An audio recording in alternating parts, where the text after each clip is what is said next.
कधी तुम्ही स्वतःलाच प्रॉमिस केलंय का, उद्यापासून डेली कन्सिस्टन्सी ठेवणार आणि दुसऱ्याच दिवशी ब्रेक घेतलाय? सेम हिअर, पण यावेळी काहीतरी वेगळं केलं. मी स्वतःलाच 15 दिवसांचं चॅलेंज दिलं. नो एक्सक्यूजेस, नो ब्रेक, फक्त कन्सिस्टन्सी. आणि ऑनेस्टली सांगते, इझी अजिबात नव्हतं. कधी जिजा सांभाळणं, कधी घरकाम, कधी एनर्जी झिरो, पण तरी समहाऊ मी डेली पोस्ट केलं. आणि गेस व्हॉट? हे 15 दिवस मी सक्सेसफुली कंप्लीट केले. पण खरी खुशी कशात आहे माहिती आहे का? तुम्ही माझ्या पी-सी-ओ-डी रिलेटेड व्हिडिओजला जो रिस्पॉन्स दिला ना, इतक्या जणांनी रिलेट केलं, मेसेजेस केले. खरंच वाटते की मी जे शेअर करते ते कुणासाठी तरी युजफुल आहे. ह्या छोट्या-छोट्या विन्समुळेच मला मोटिवेशन डबल होतं.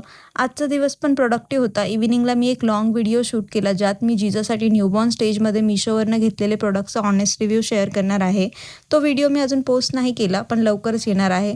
रात्री जिजासोबत थोडा क्वालिटी टाईम स्पेंड केला आणि असा आमचा सिंपल पण खूप पीसफुल, हॅपी दिवस संपला. जर तुम्हाला असं real life relatable mini vlogs पाहायला आवडत असतील, तर चॅनलला सबस्क्राईब नक्की करा, व्हिडिओला लाईक करा. चला, भेटूया पुढच्या व्लॉगमध्ये. बाय.